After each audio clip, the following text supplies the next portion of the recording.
You are watching Access LaPorte County, Channel 97. Coming up next is the July 26, 2022 meeting of the LaPorte County Regional Sewer and Water District Board. You can find more information for this meeting by visiting www.accesslaportecounty.org. All right, call the meeting of the LaPorte County Regional Sewer and Water District, July 26, 2022 to order. Let's salute the flag. I pledge allegiance to the flag of the United States of America and to the republic for which it stands, one nation, under God, indivisible, with liberty and justice for all. Roll call. You guys hear me okay? Yeah. Yes. Yeah. Okay. John Carr, Here. Marcella Kunstick, Jerry Jackson, Here. Mitch Bishop, Here. Amelia Zegas, Present. Mark Danielson, Mark just sent me a message saying he's trying to get on Zoom with no luck so far. you got the right link, I hope. I don't know. Okay, I'll send it something. Amanda Laner. Here. Okay, so I'm marking Mark as a no right now. If he comes on, we'll start having to take roll calls. Okay. Do we have the minutes from June 28th? You guys Yep. all get them? Yeah. What's your pleasure on the minutes? Move approval of minutes. I'll second. We got a motion, a second to approve the minutes from June 28th. Any questions? What's that, Who Jennifer? made the motion? Who made Jerry the did. motion? And then Mitch second. Okay. Any questions on the motion? All those in favor signify by word aye. Aye. Opposed, same sign. Ayes have it. Moving on, public comments. Anyone wishing to speak needs to state their name and address for the record, and we'll have 3 minutes to speak. Is there anybody from the public wishing to make public comment? Georgette Joyce, 7299 East Hudson Point Lane in New Carlisle. And I just want to encourage you to continue on this journey to get sewers for Hudson Lake. And it's just that nice, simple. Thank you for those who attended the meeting before for the grant and so forth. Thank you. Thanks. Any other public comment? Any other public comment? No. Public comment's now closed. Moving on to reports. Steve Carter. Anybody, can everybody hear me Online. online? I can hear you good. Okay, I think there's only one microphone, just making sure. Okay, so for the month of June for Rolling Prairie, we had receipts of $9,721, disbursements of $6,902, plus a couple of reimbursement payments that went out during June. The loan principal to the county and bond principal and interest of about $8,100 to the SRF. Net negative cash flow of $91.51 for the month. Ending balance $33,888. Of that, $32,114 is in the O&M fund, $1,416 in debt service reserve, and $357 in the bond and interest account. For the toll road, no receipts. I believe that payment came in the first week of July. Operating disbursements $10,212. Interest income $166. Net negative of $10,045. Ending cash at 6/30, $435,369. Of that, $183,868 is in the O&M fund, and $251,501 is in the Hoosier Fund or the Improvement Fund.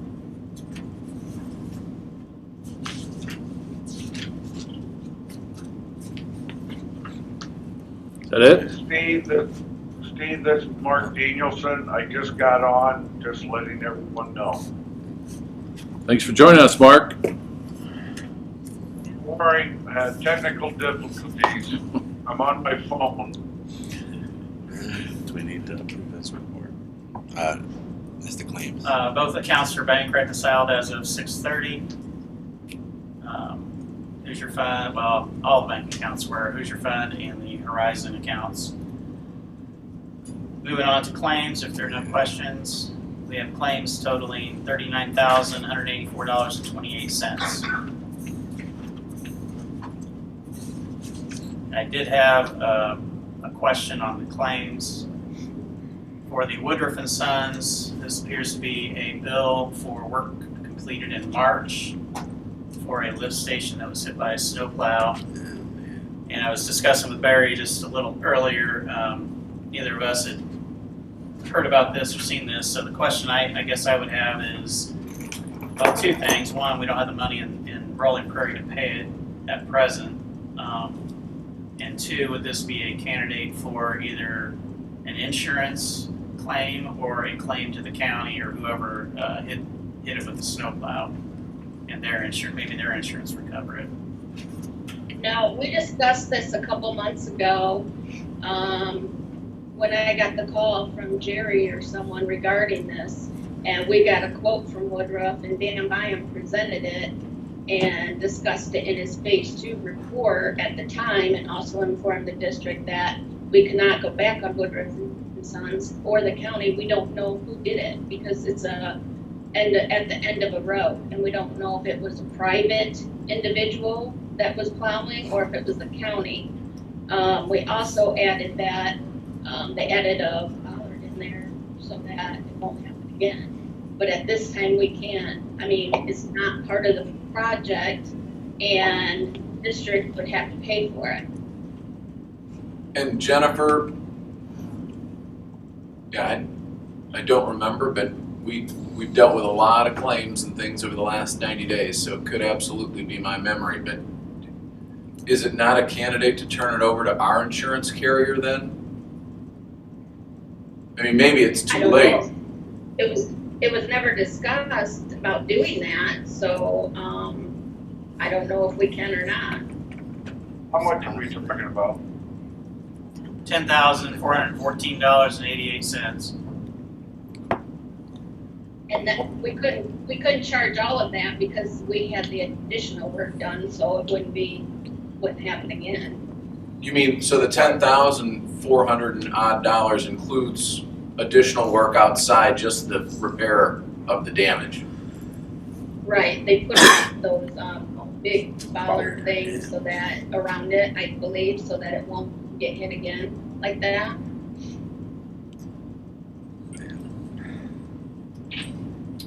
Well, and I don't know off the top of my head what our deductible is.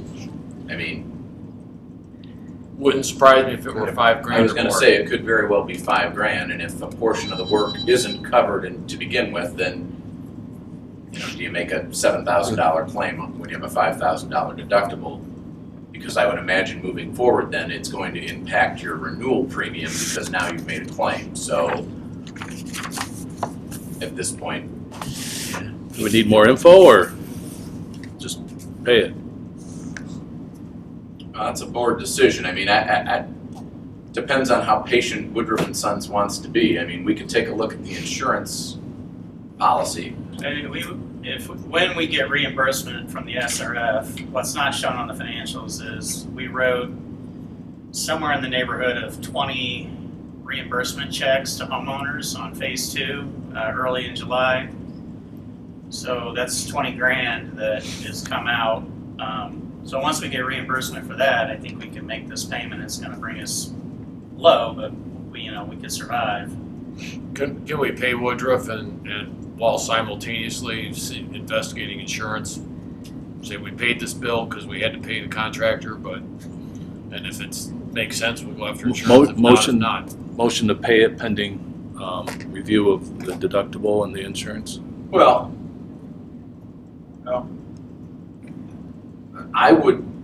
I guess I would prefer, well, insurance is a different discussion altogether, as Jennifer and John and I know. I mean, I think Oh, yeah. when, do we know when this occurrence happened?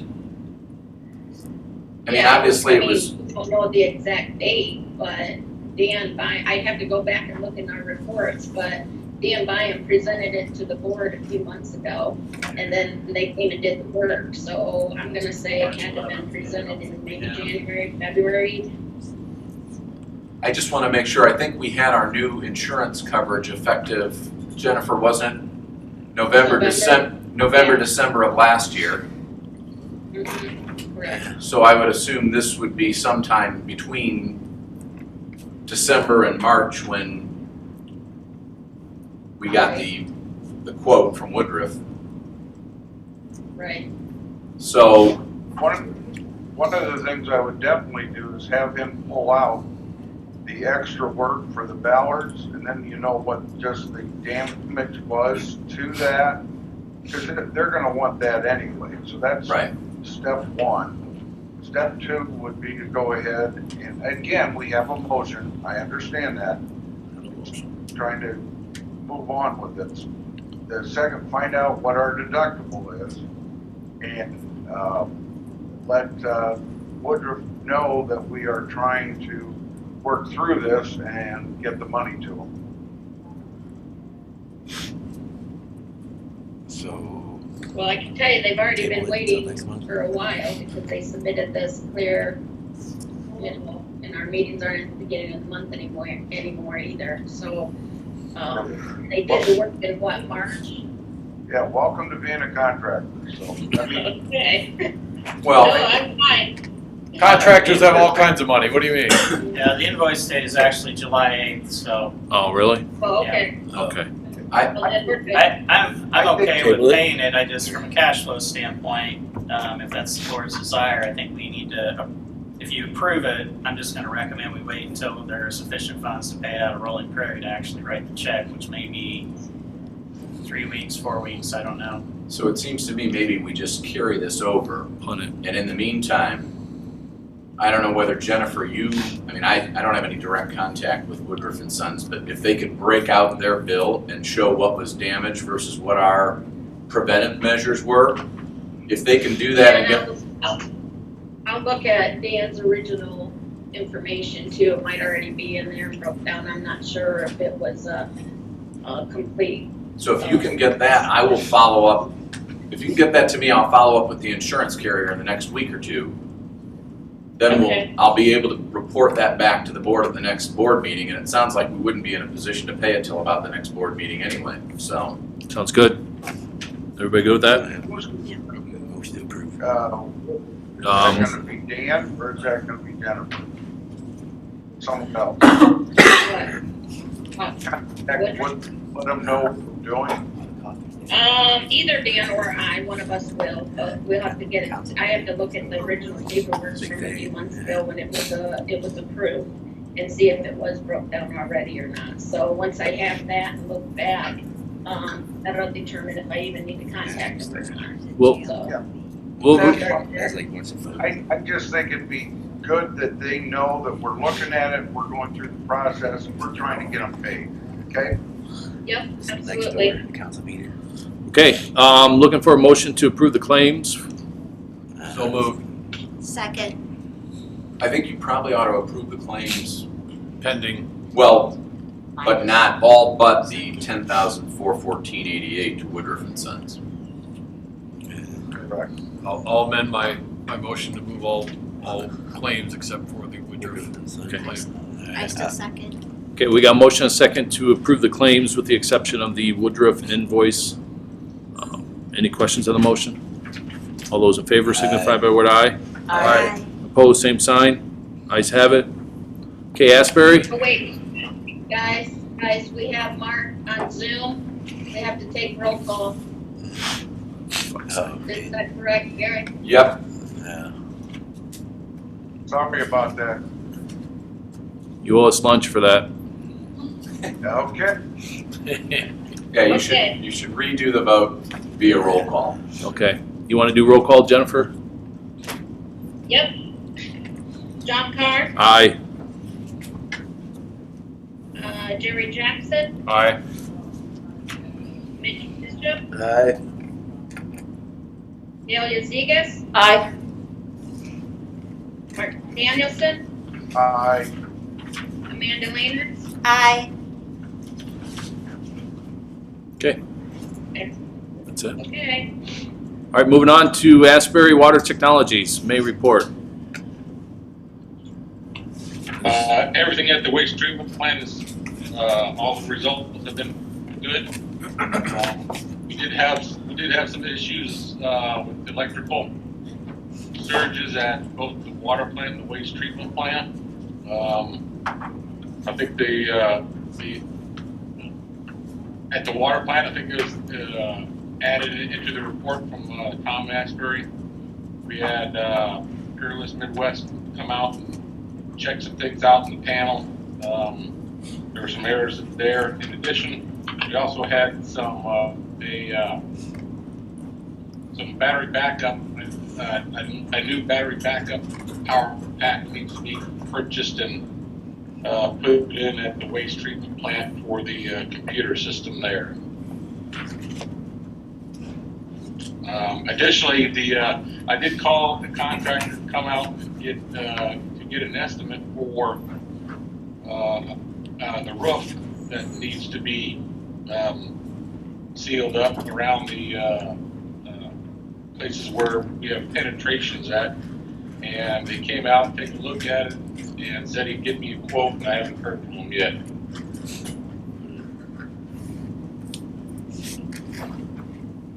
Do you know if the gutters have been cleaned? I know that was the gentleman who was also cutting the grass. I don't think. I didn't pay. To be honest, I didn't pay attention. I don't think it's been done. But Okay, just curious. uh, All right.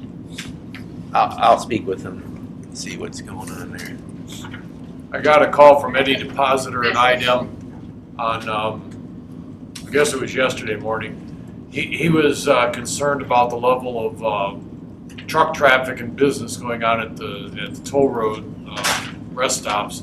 Concerned that maybe the water and sewer plants might be straining it under the load. And I told him I didn't believe so, and that had been going on a while. And when I look at the capacity, we're 20 or 25% of the plant capacity.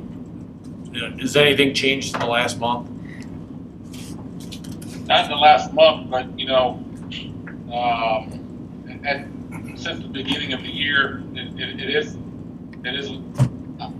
is a lot more busy. We're averaging. We went from averaging probably at the low point it was 10 to 12,000 gallons. Now we're averaging 20 to 24,000 gallons a day.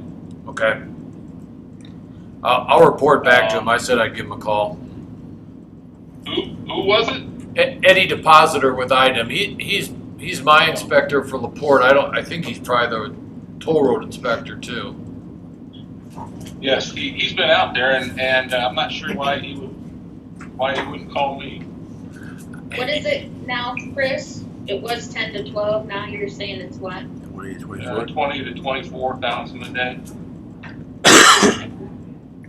Which is still what? It's Less than 50%. noticeably busier, but again, we're only at probably 25% capacity. Yeah. So we're not. I'll report back to him. I don't know why he called me other than, I don't know, maybe he had my number in his phone. Okay. Anything else for Asbury? Wait, do we need to, approve this battery backup that Chris is wanting to get, or Chris, are you gonna go ahead and get that? Yeah, I'm planning to get it. It's something we have to have. It's not. Right. And I don't know what a battery backup is. That just something you can get at the Office Depot or something. It can't be more than. Then I probably not, it's just maintenance, and I'm sure you'll then invoice it on your. Correct. Right. Okay. Don't need a motion to approve that, do we? Moving on to JPR. Billing, just, you got everything in the report, nothing really. No, I have about, 7 reimbursements for property owners to process.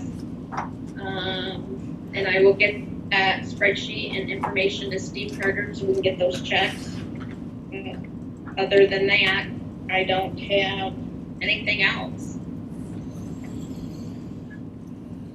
So Jennifer, does that mean we've had about 27 people take advantage of that reimbursement? Correct. Awesome. And, How many outstanding? A couple weeks ago, and then I'm gonna go, and I haven't been able to catch up with anyone, so I'm gonna go meet Mitch tomorrow and get those signed, so I can get them out to the property owners. And then, if you guys wanna approve this 5 or 6, 7 here I have, Yeah, I think I have, I think we ought to get into the habit of every month approving whatever you have reviewed and find appropriate for reimbursement. Yeah. So is that number 7 for $7,000? yes, yes. Where are we at? I'm just curious, Jennifer. Where are we at total as far as amount of people reimbursed as to the amount of customers that hooked up? Where are we at? Or how many are taking advantage of the program so far to date? Let me see, you mean that are connected? Yeah. Or, Who? Well, if you got both, I'd be interested for both of those. Who's connected, and then how many sought reimbursement? Was it 27? Was it 27 that you said have sought reimbursement? right now, yeah. So what I think I'll do is I'll try to put together a complete spreadsheet, and email it to the board later this week, and it'll show you, because I have phase 2 in a separate spreadsheet, and I can show you which ones have connected and which ones have been okay for reimbursement, because I'm also keeping track of that by the check numbers and stuff too. Okay. But I can update that and then email it out to the board this week. All right, thanks. So we're looking for approval on the 7 reimbursements. So moved. Yes. A motion from Mitch. Is there a second? Second. Motion and a second from Jerry. Any question? Oh, you gotta do roll call. Oh yeah, roll call. Okay, Jerry was the second. Who made the motion? Mitch. Mitch. Okay. All right, roll call, John Carr, Aye. Jerry Jackson, Aye. Mitch Bishop, All right. Delia Zegas. Aye. Mark Danielson, Aye. Amanda Laner, Aye. Okay, ayes have it. Is that it for JPR? that's all I have regarding that portion. Okay, moving on to phase 2 update. I'm not sure if we have one.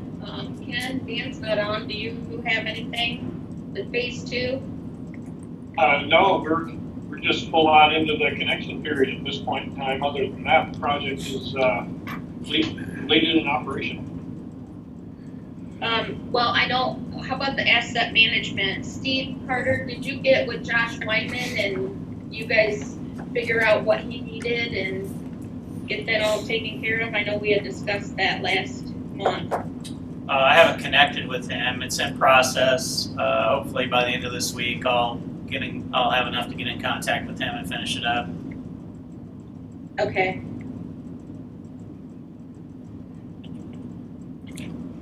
Because I think we're gonna finish up that plan, I think, is really the last part, except for all these reimbursement stuff. Okay, so that's just really winding down with the connections, and then once I get the spreadsheet out and updated, we can figure out, if we wanna do a mailing again and just say, here's the timeline. Yada, yada, yada, so, okay. Because that deadline was, when was the deadline for reimbursement? Was it September 1st? Yeah, I believe so. For our program. Yeah. I believe it was either September 1st or October 1st, but I don't have it sitting in front of me. October 1st, I believe. Okay. It's So if we coming have up. to, okay. All right, moving on to the PER for Hudson Saugony.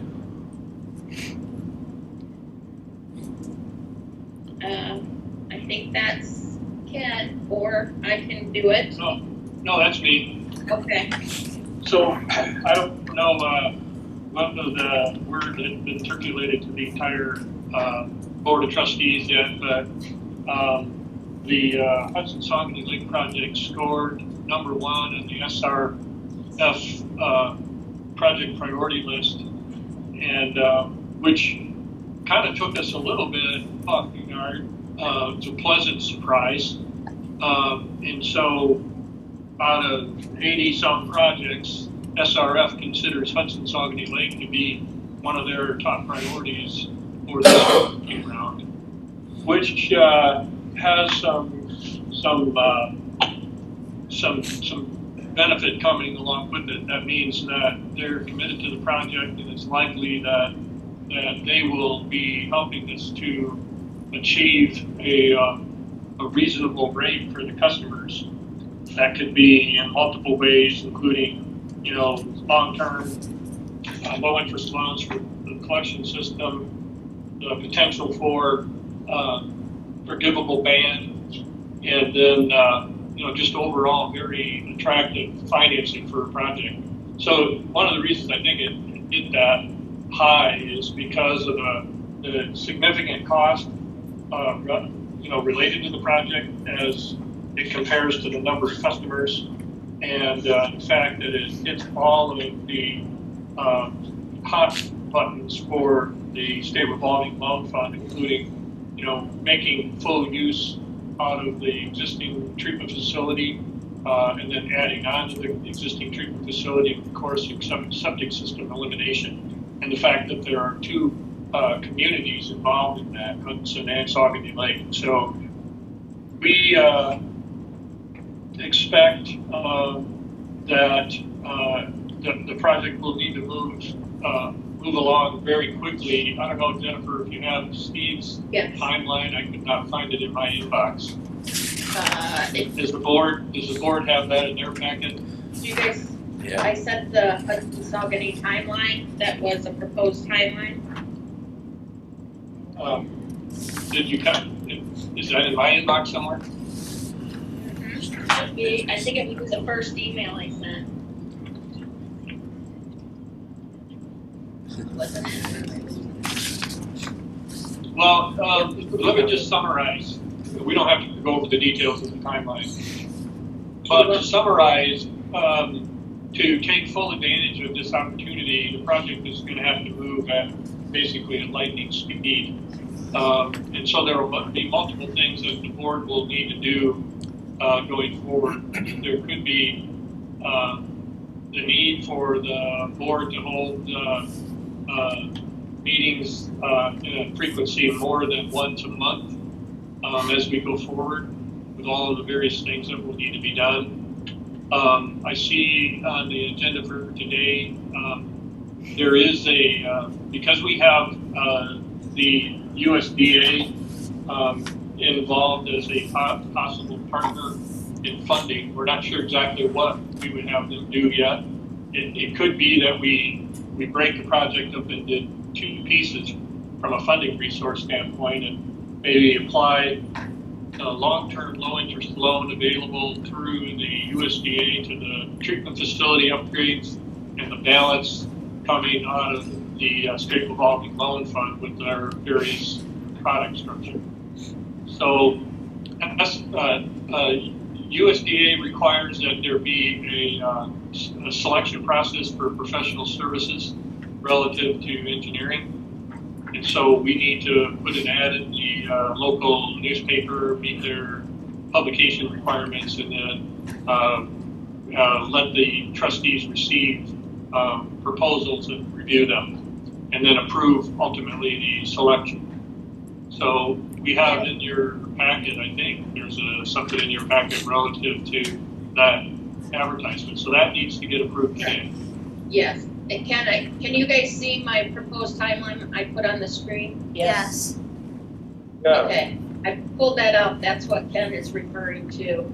for the timeline for the project. Okay, so, the timeline, I mean, there are consecutive things that need to happen immediately. So the first thing is that, you know, if we can get that advertisement in the publication right away, so we can get that selection process behind us. And so we would want that selection to happen at your very next meeting. We were also talking about having a special meeting. Okay, good.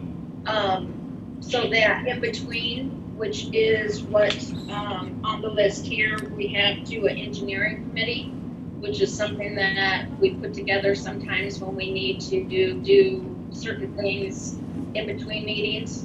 And this would be something, in the statement of qualifications, you guys got a copy of that too. It was amended, so it was in one of your last emails.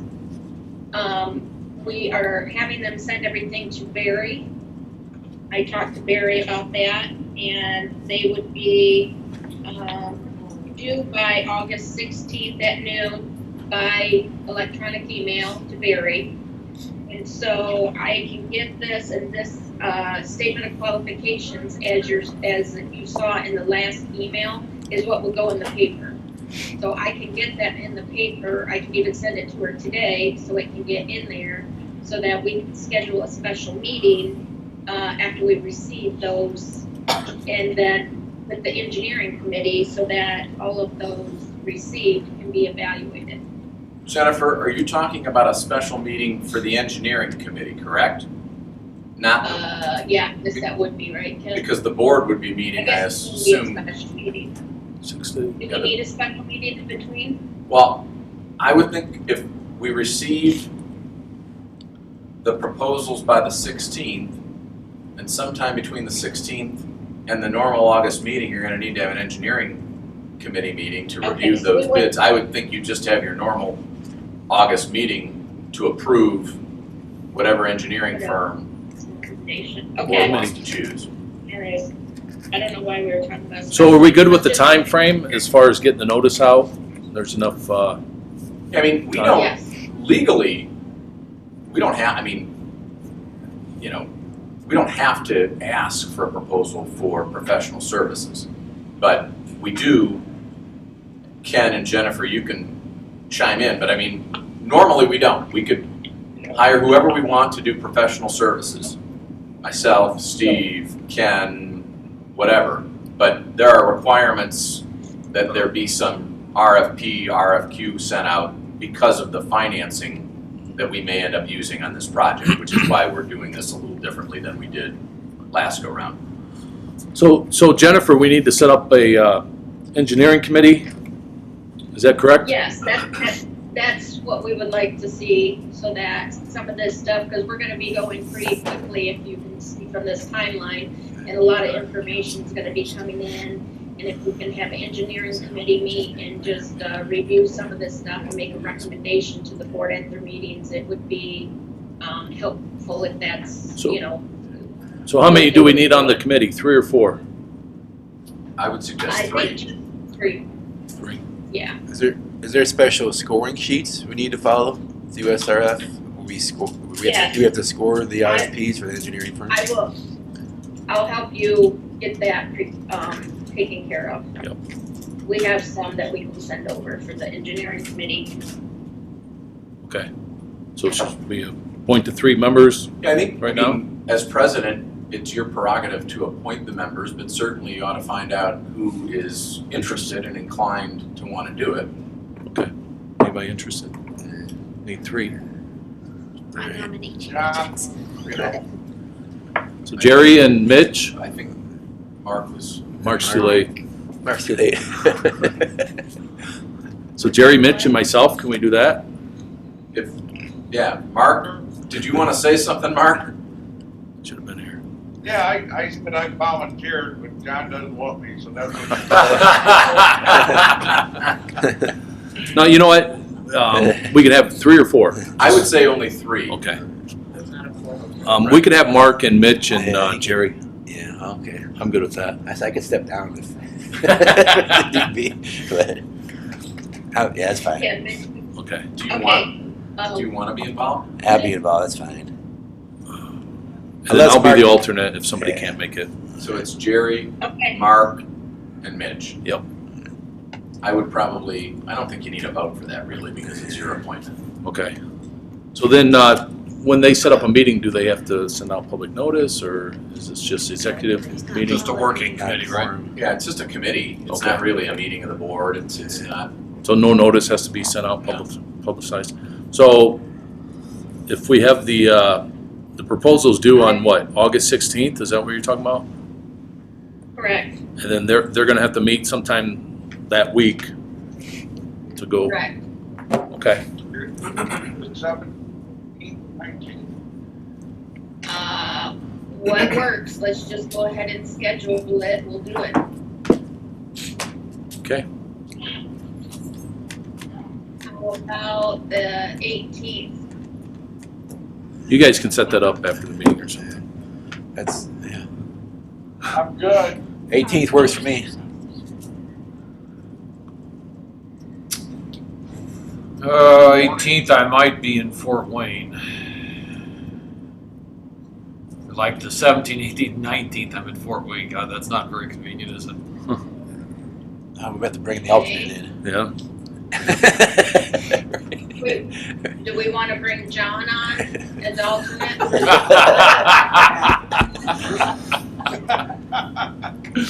Do Do you guys want to Wanna go- get together after the meeting and then Yeah. figure out what Okay. works for you? Yeah. Okay. Moving on, Ken, what's next after the timeline? The request for proposals. Bond council and ordinance.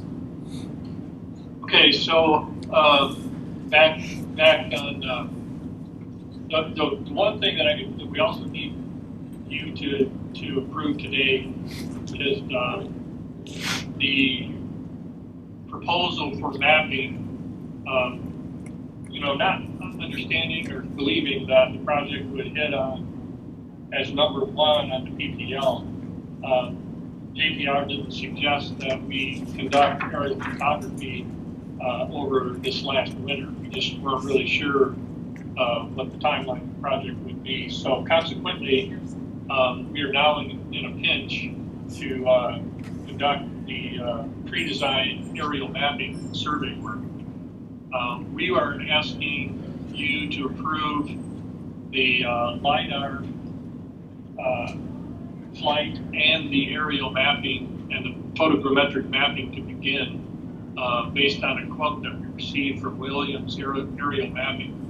They've got their basic mapping services are in at $39,000, and their expedited delivery would be another $12,000. And we would recommend absolutely that we procure the expedited delivery and go through this calendar and you'll see why. But we do need to activate that work right away. And so my suggestion would be, Steve Carter can help you with this a little bit. If you have account balances that would allow you to fund this, I would suggest inter-account loan to yourself that can be repaid from the proceeds of the bond anticipation note that we're going to be suggesting later on the same agenda. But if you need to cover it, I would say the best way to do it is to understand that you're going to be a little bit before you get your bond anticipation note issued, but we'd like to activate this work for the aerial mapping and the LiDAR services immediately. Have we established the monthly rate for a customer on this project? I don't think we know that yet, do we?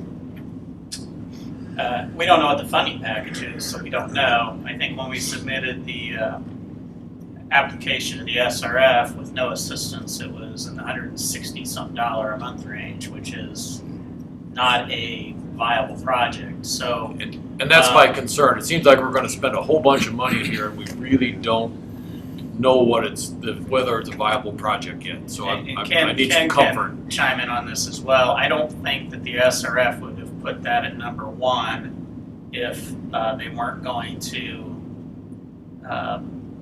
buy it down, if you will, to a more reasonable rate. I think actually on the project priority list, if you look at it, they've got the target rate listed at $90.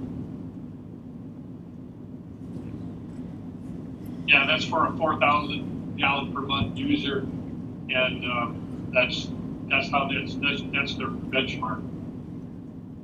So, can I assume, much like we encountered in the phase 2, the board really doesn't have to commit with a no-go decision until all that comes in, till we know exactly what the cost is versus the financial aid package.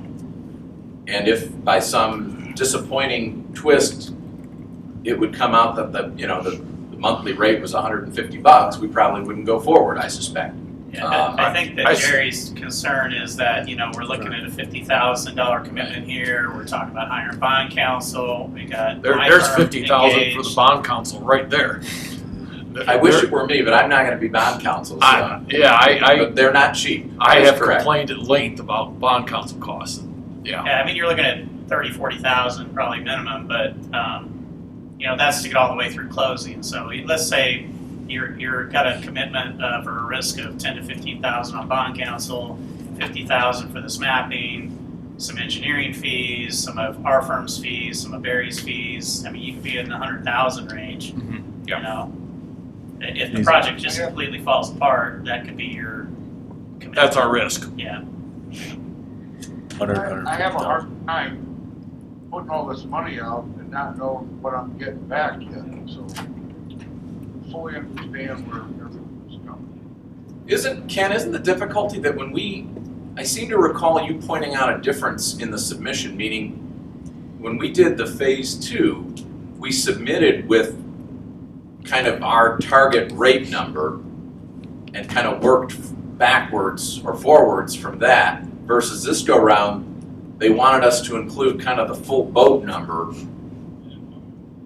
and then they would then work that down. But that does create, it seems to me, a bit more uncertainty in where that ultimate rate number would be. I mean, obviously, if we're number one in their selection process, I suspect they want to do everything in their power to make it happen. But, there's a big difference between us ending up with a $80 a month rate and a $120 a month rate in terms of certainly the ability to pay it to the average owner. I think what Ken's gonna say is, I don't know that we have an option.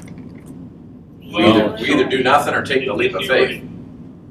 Yeah, if you remember, when we were working on phase 2 of Rolling Prairie, they did ask us, and they already knew where you wanted to be with the rate. And that was the reason, that and the fact that you had somewhat of a side deal with them relative to the wastewater treatment facility and water facility at the Indiana Toll Road Travel Fund.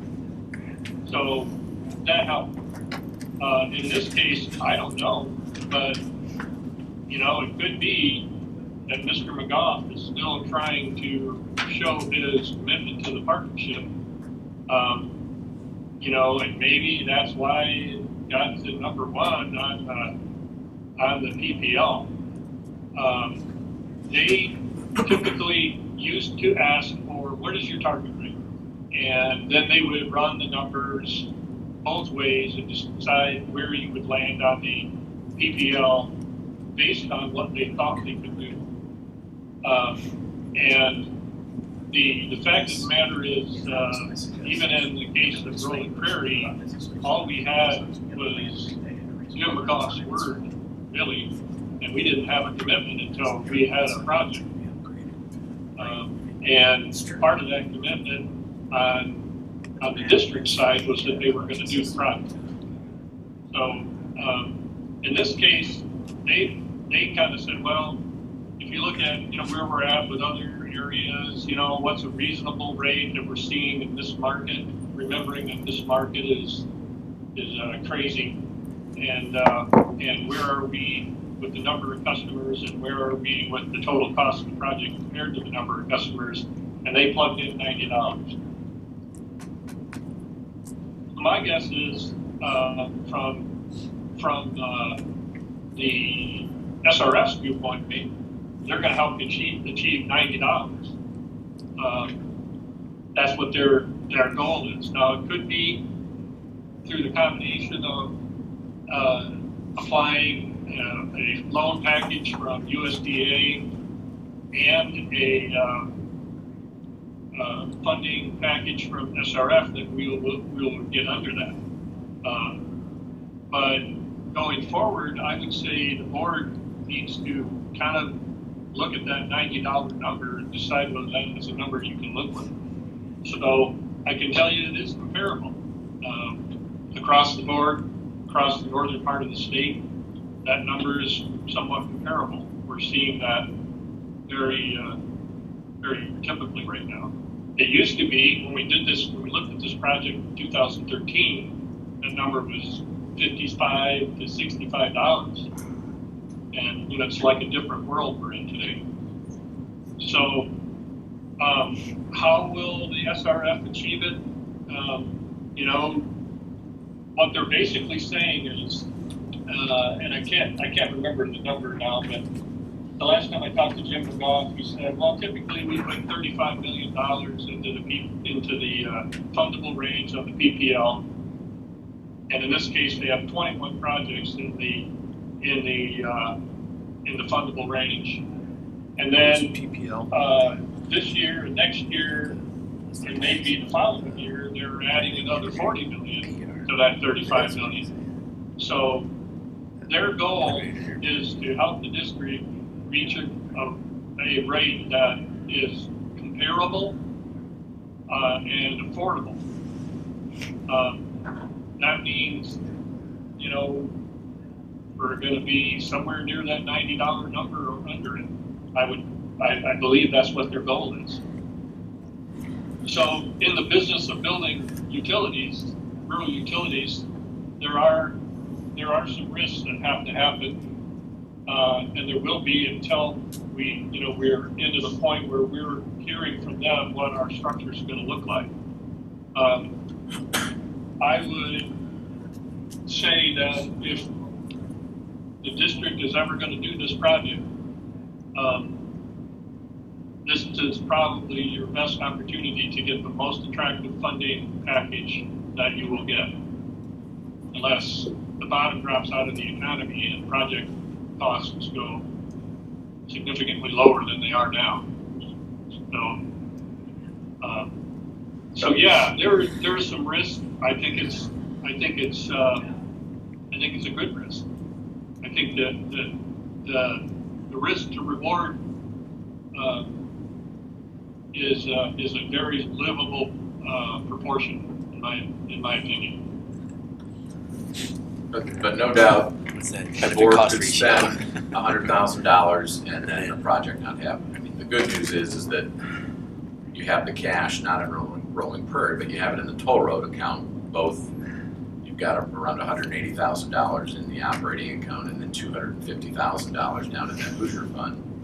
And it does replace itself. I mean, that part of our monthly budget, if all goes well, usually has a net increase, I think, right, Steve? Correct. So, but no doubt, it's real money. Yeah. That may not come back. It's real money. Somehow I feel better about it that it's not coming from the ratepayers and rolling prairie, Right. the money if that's what we choose to do. This project's gonna be in a $30+ million project. It is risky, and I understand what Ken is saying, because he does it a lot more than we do. It is a difficult one to deal with, because you may have to pay that. Yeah, so this is, and you're right, Mark, it's, at $34 million, that's a big project. I don't care who you are. Even if you were one of the biggest districts in the state, that's still a big project.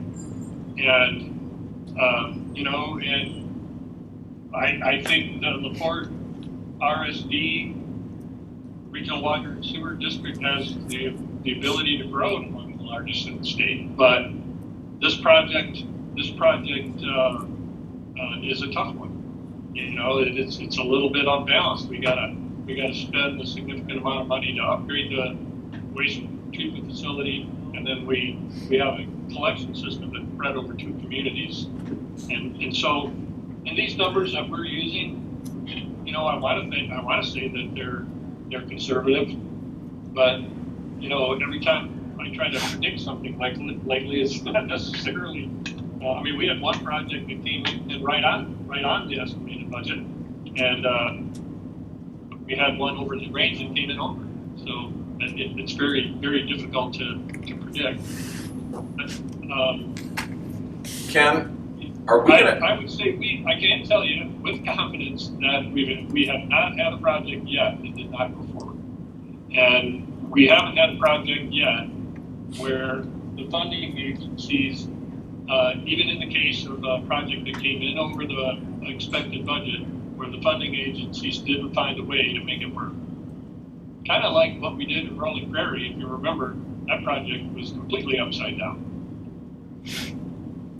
Ken, are you the Williams aerial and mapping bid? Is there any reason we need the expedited delivery? Yes. First of all, I wanted to have this meeting with the board today before I have an offline conversation with the leadership at IFA, because the project, in our opinion, we were very, very completely pleasantly surprised that it ended up at #1 and in the top 5, but even in the fundable range for a project that was just recently introduced to them. So to get this project, which is there isn't really anything easy about this project, get this project up to bid, we are going to be beyond their typical required closing date in June of 23. If we don't, and there's no way that we can change that. Our goal, if you look at this calendar, Jennifer, if you can move the view up to the closing date, is all the way into 24. And that's because of the design timeline that's required, all the permitting that's required, all of the various hoops that we and the board will have to jump through to get it to that point. Our goal is to compress this, but if we use our typical turnaround time, this is what the date looks like.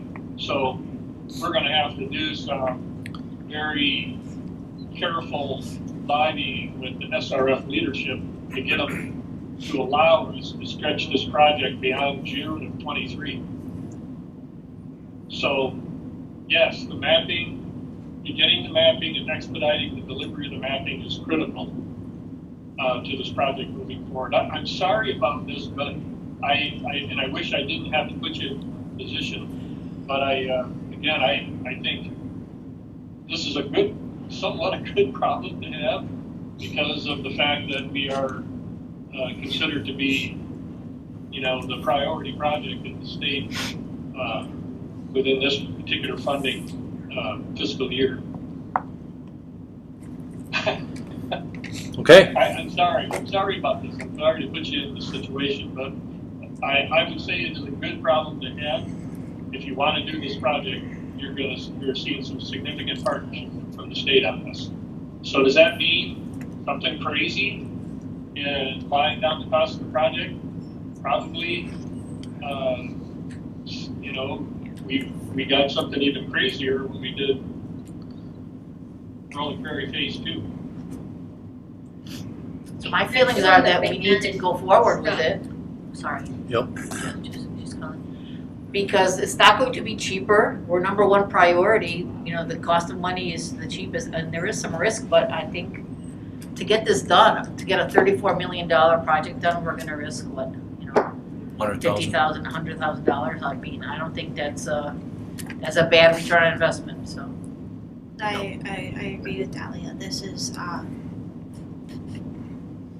I've worked in the health department 18 years. The septic's out there and it's not good. There's contamination. I know people argue that there's not, but I can tell you there's a large percentage of those septic systems that are in the water table.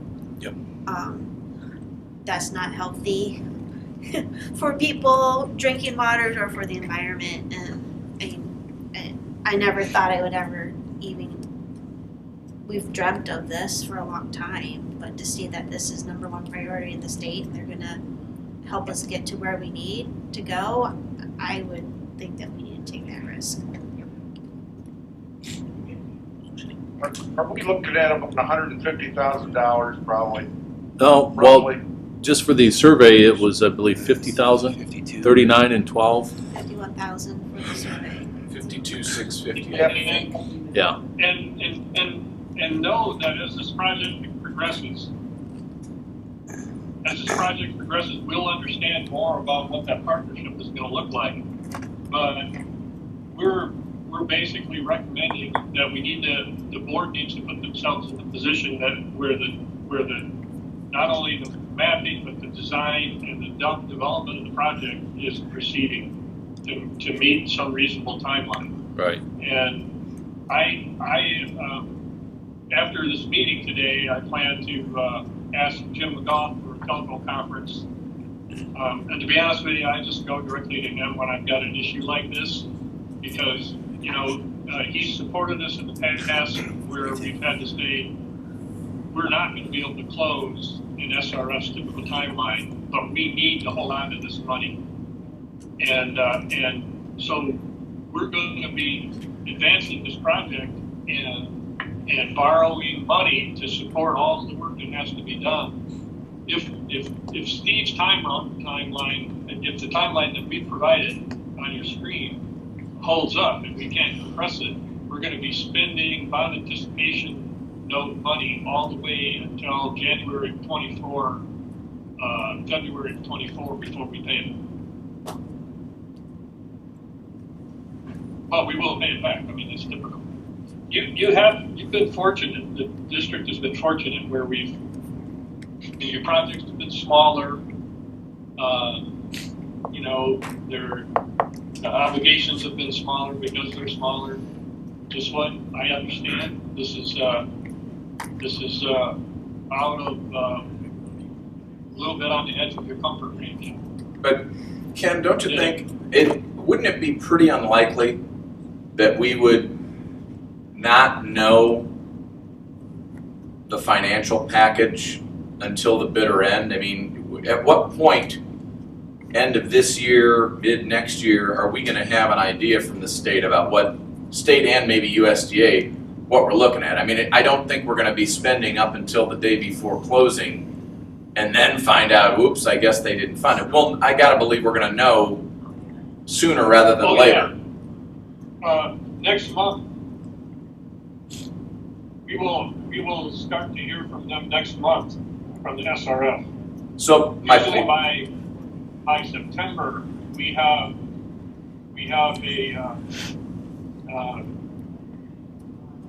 a good understanding of what their contribution is going to be in low interest loan, zero interest loan, forgivable band. So certainly by the end of the year, you know, if the board, we would know whether we're moving forward or whether we're going to cut bait, correct? Yeah, and you will have, like I said, you know, the typical timeline for SRF, you know, we're trying to track with that, but to make sure that we begin to advance the engineering plans leading to a project bid within their timeline, it would be impossible right now for us to hit a June closing in 23. So what they need to know from us is that, and from the board, that we're committed to advance this project as quickly as we can and try to get to the point where we're closing as soon as possible. You know, they may come back to us and say, February of 24 is not, we're not going to agree to it. December of 23, we might agree to. But I've got to have that conversation with them. Regardless, with all the work that needs to be done to get this project to the point where we bid it and we have final construction numbers, it's going to take almost every bit of time that we're estimating here. So yeah, we do need to start, and we need to start right away to show in the SRF that they have a solid commitment from us that if they do this deal and they hold this money available for us, that the project is going to happen. And what's the USDA timeframe if we're still thinking we need to involve them? We should know this within the same time frame, because they have our submittal already in hand. I think they're waiting for environmental, but still, typically what we do, Barry, when we're doing a dual procurement, we will set up a planning meeting where everyone's on the phone at the same time. We'll hear from USDA, like, okay, to get the best deal out of this dual procurement, we're kind of already thinking that the cost of the wastewater treatment facilities goes with USDA, because USDA, while they are a good resource for long-term low interest loan, when our MHI is at $51,000, we're not going to get grant from them. So there won't be any set aside for whatever USDA gives us.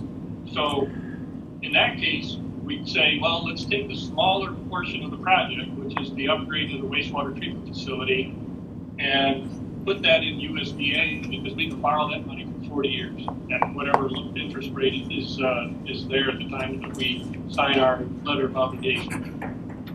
And then the balance of the collection system, we would continue to run that through SRF and maximize the benefit of SRF's package.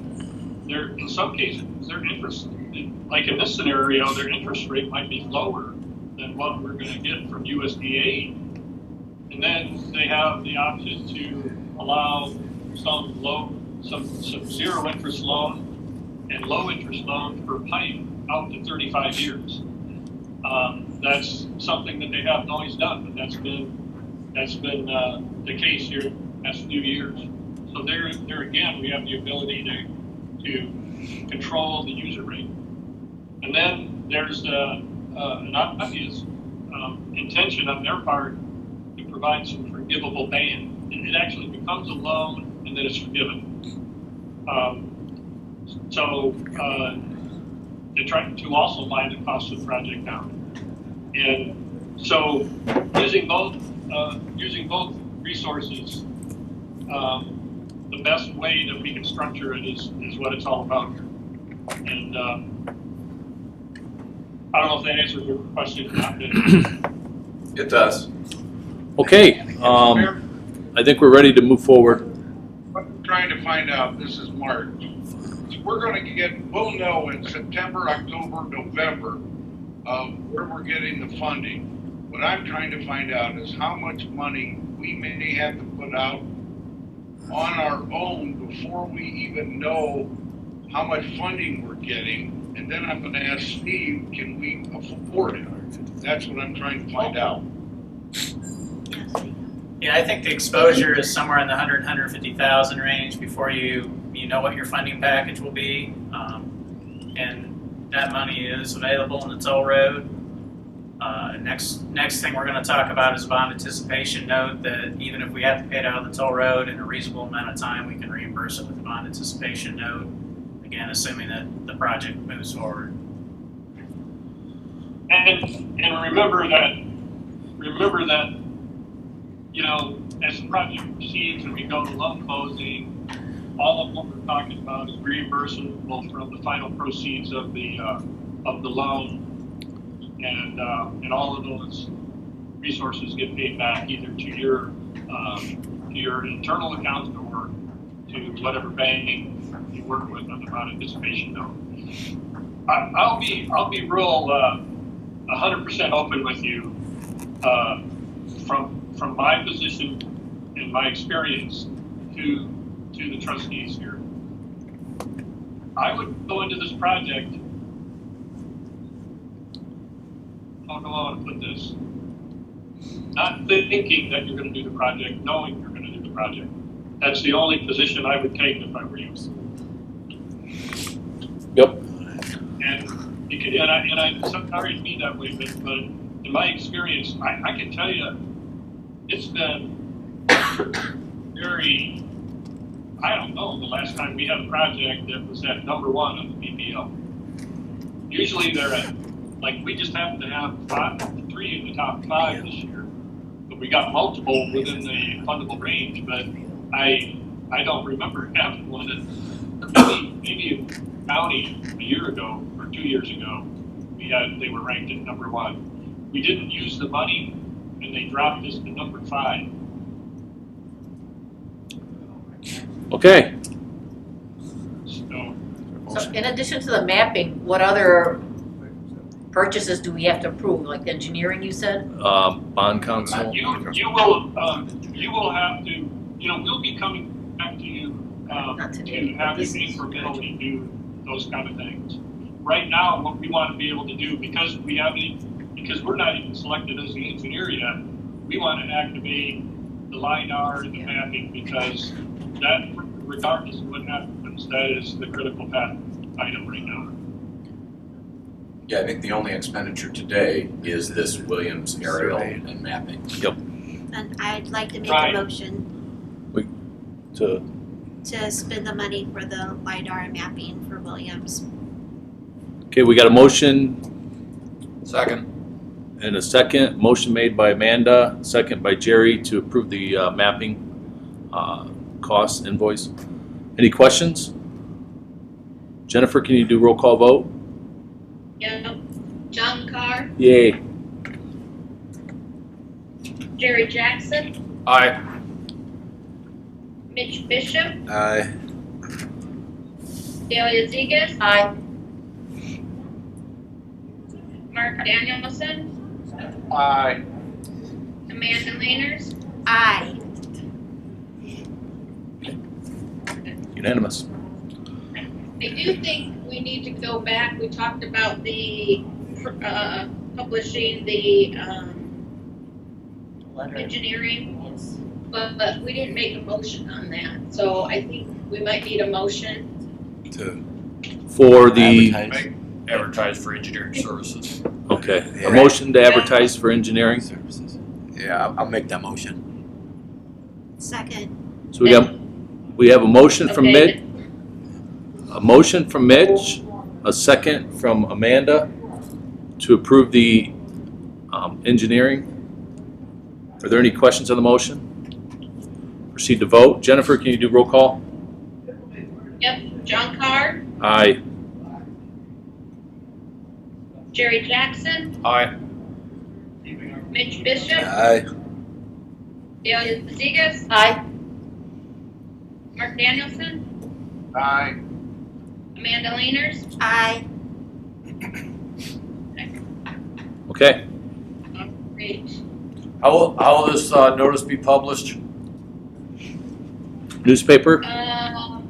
Yeah. Mm-hmm. Yep. So the Herald probably- Dispatch? Yep. Okay. The same one we always send them to. And you can get that out today, you said? I'm gonna email it to her. Yes. Okay. today. Good there. Alright. So we have the engineering committee. You? Yeah. We got new business. And then I'll Is that it? email For- the engineering committee later today for a date. Okay. Is there anything else under the PER? We need to discuss the ban and moving forward with bond council and ban. I would probably, what I would do is I would recommend that they seek a bond counsel and then have the bond counsel. Do we have a finance committee? We have an executive committee. I don't know if we have a finance committee. Executive committee would work. I would move forward with the selection of a bond counsel. That doesn't have to be done competitively. You remember in Rolling Prairie, we didn't have a bond counsel. Colin Cochran from, who is a kind of like an attorney that works, I think, contract with the SRF. He did the bond ordinances and assisted with the bond procurement. But in this case, you'll want to have your own. So, maybe, I think for some reason, I'm not even sure why, Randy Rampola was notified that you were number one on the list. I believe, Ken, that he was included in the PER as bond counsel, and that may have been by accident, but that's how he got on the list to be notified. Be a nice way to get work on. Oops. Hey. Remind me what firm he's with. I don't remember. He's with Barnes and Thornburg. I mean, that's a name certainly. So he would be a completely acceptable individual, but you might have somebody, maybe Jerry uses somebody in the city of LaPorte that he feels comfortable with. I mean, what I would recommend is that anybody that has a name, I mean, Randy's a name I've heard. I'm sure Dahlia could bring some insight because the city of Michigan City certainly worked. Maybe they worked with Randy. I know he has done work in the past with the city. There's one other one, but I don't remember the name right now. Dahlia, Jerry, Mitch, and even you, Ken. I mean, local council, I can work with anybody. I just haven't run into bond council since doing work for the water department, but that's been over a decade. So I've had good experiences with Randy Rampola. He's very timely. Steve, I think Steve, you worked with Randy in the past. Yeah, I mean, I've worked with just about every bond counsel in the state, and certainly Randy is a good one. So we can. He's local, isn't he? In South Bend, yeah. Works with Phil Facenda up in that office. So do we need to have like 3 of them to have a competitive bid? Well, no, it's not necessary. Yeah, So we can have our executive committee meet and go over potential candidates and select one, and then bring it to the board for recommendation. I don't know that they typically bid on that, quite candidly. I mean, typically, I would say we see if the board comes up with more than one name. If they don't, that makes the choice easy. If there's a couple, 2, 3 names, the executive committee could sit. They could, if they wanted, depends on if we have the time, they could have an interview in person or via Zoom. But I would think what you're saying, Ken, is from a timing standpoint, we want to be making a recommendation, the executive committee, to the board at the August meeting and hiring. I would. Yeah. Yes. Okay. Absolutely. So I will also get an executive meeting scheduled. How about that, to discuss this? And if we can have anybody that has any names of bond counsel, email it to me so I can maybe reach out to them and see if they're willing. Okay, sounds good. Okay, Thank you. what about the band? Steve, if you can go ahead and maybe make another recommendation besides Randy, since you deal with a lot of them throughout the state, that would be important also. Sure, just, I'd be glad to sit in on the executive committee meeting to discuss that. As far as timing, if we make a selection and bond counsel is hired by the next meeting or at the next meeting, then we're looking at your September meeting before we get a bond ordinance adopted, which means you're probably looking at closer to November for closing on a note. I don't know that that's critical since we do have funds sitting in the toll road, but just so you know, we may be writing some checks before we get that money back in.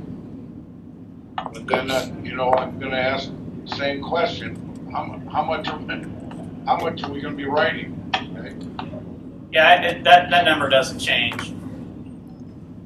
So we're looking at 100 to 150,000 total Right. for everything. Correct. Okay. Okay. So we need, So we need the band information. That's the So same. do we same need a discussion. motion to move forward with the ban? Is that what you're, Well, I think bond council would be involved. Yeah, bond council has to prepare a bond ordinance, which what I'm saying is if they're not selected until your August meeting, they're not gonna have an ordinance available to you to consider until your September meeting. Which means by the time we go through the process of actually advertising and selecting and getting the money in on a ban, we'd be looking at least mid-November, if not later. But for the purposes of today's meeting, I don't think we have to do anything, John. Okay. yeah, When I've done bond anticipation notes in the past, they've been for the amount of the project. This will be smaller. I think what we're discussing and what Ken is looking for is enough money to cover design services and all the ancillary services up to the point of construction. Is that fair, Ken? Yeah, non-construction costs only. Gotcha, okay. Okay. Basically have the executive committee That's together, expensive correct? money. Yep. I'd say so. yeah, Do we need to move Well, that John, executive committee picks That, the that executive We have- committee together. Do we need, what's that, Dahlia? Do we need to move that the executive committee has the authority to select the bond council before our next meeting so that they can get hired, or? I would think you'd wanna have that voted on at a full board meeting All right. in August. So we I mean, make a I get recommendation. there's an element of timing, but I think that's an important decision. Okay. Anything else on the PER for Hudson Saucony? Okay. Moving on to new business. Next meeting, August 23rd, in person and Zoom links. I can't stand Zoom.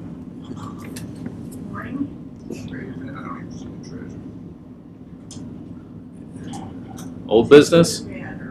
Anything? Motion to adjourn? Second? So moved. We got a motion and a second to adjourn. Mitch made the motion, Jerry seconded. This was the motion. Jennifer, can you take roll call? The motion. Yeah. or Jared Jackson, Aye. Mitch Bishop, Aye. It's 'cause we're on time. Delia Zigas, Aye. Mark Danielson, Aye. Amanda Laner. Aye. That was the hard part. So you were one of the ayes. We got it. All right. You were, So So we got Meeting adjourned. Sewer. We get to schedule